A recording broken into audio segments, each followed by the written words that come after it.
To redraw congressional maps are spreading in an effort to fend off potential midterm losses. Florida Governor Ron DeSantis now says that his state may soon follow Texas in a mid-decade redistricting plan ahead of next year's election. The way the population has shifted around Florida just since the census was done in 2020, I think the state is malapportioned. So I do think it would be appropriate to do a redistricting here in the mid-decade. So we're working through what that would look like. Democrats aren't giving up without a fight. This morning, appearing virtually, Congressman Jamie Raskin told an audience at the Voters of Tomorrow Summit why the stakes in all of this are so high. If voting were not urgent, they would not be working so hard to pass voter suppression mechanisms all over the country. They would not be working so hard to disenfranchise people, and they would not be down there in Austin, Texas right now trying to figure out how to gerrymander us into oblivion in Texas. And then they're going next to Missouri and Ohio and Florida. So we're in the fight of our lives, my friends.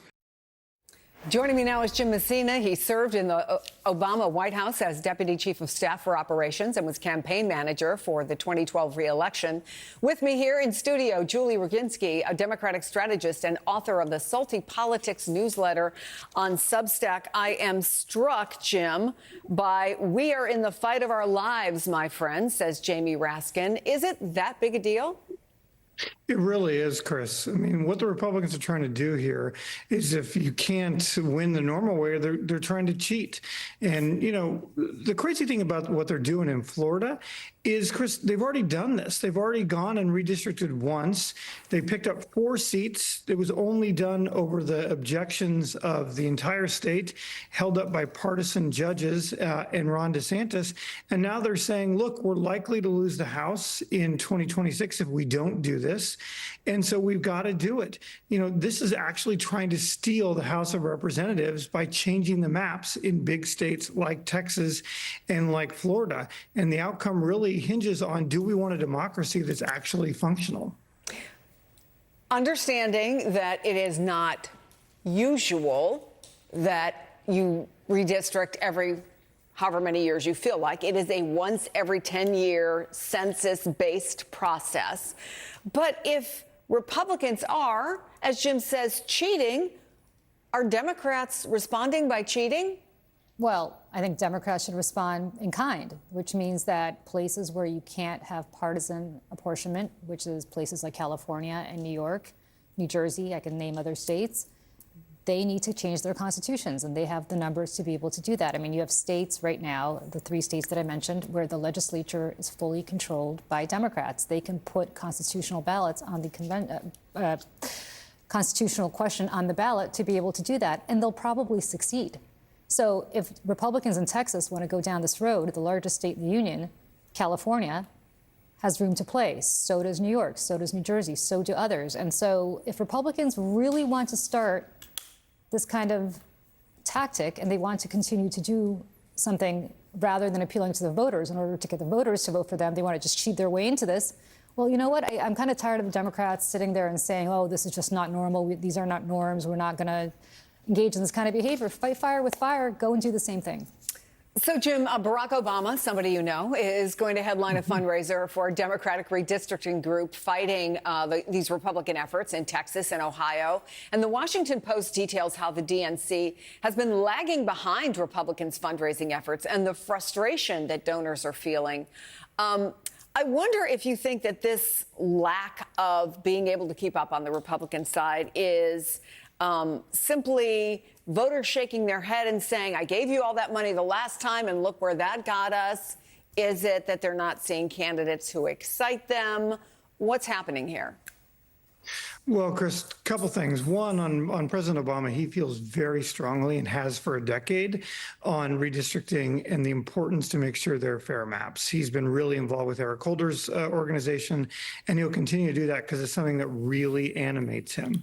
On the DNC, I'm less worried about this. The DNC is mostly a presidential vehicle now after Citizens United.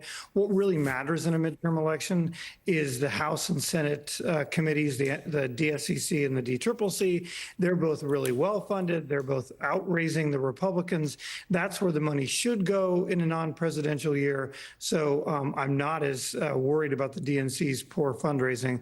I'm sure lots of people in D.C. are going to kill me for saying that, but it's true. Well, Julie, let's say it depends on what your definition of the word poor is, because the filings this week show the DNC with 15 million cash on hand compared to 80 million for the RNC. Are you as relaxed about this as Jim seems to be?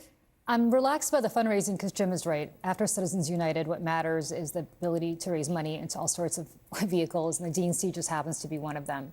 What I'm less relaxed about is that small donors who can give $15 a month, $25 a month because they believe in the Democratic cause, don't seem to be ponying up. And the reason I think for that is that the DNC has not yet found a message, and neither have leaders in Washington, that really resonate with the Democratic base. There are individual people, elected officials and others around the country who are able to do that. But when you look at the message emanating from Washington itself, and I've been saying this on your show for months now, I don't think that individual donors are saying, oh, this is so powerful to me. It's resonating with me so much that I'm taking $15 out of my wallet every month on a recurring basis and sending it to the Democratic National Committee.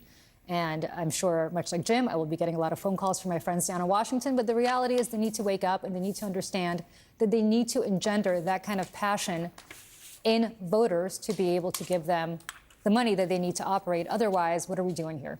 So I wonder, because they're on their break now, right? They've gone back to their districts, Jim. Some of them will be running for re-election next year. Some of them will not, but all of them obviously have a vested interest in who controls the House and the Senate. Is this where the messaging has to start? Right now, in the middle of all of the chaos, I think it's fair to call it chaos that the American people feel is going on in Washington, is going on in America, is going on around the world. Is this where it starts? Is this where you start giving the messaging that's going to keep those coffers full?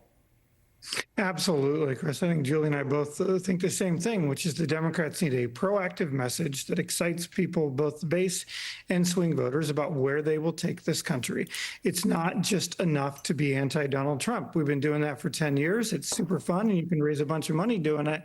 But what voters out there want is a normal world in which their lives get better, and they want to know what the Democrats are doing to make that happen. There's a bunch of work right now going on in Washington to have that. I don't think it's crazy that 6 months after a presidential election, which we lost, we wouldn't have it.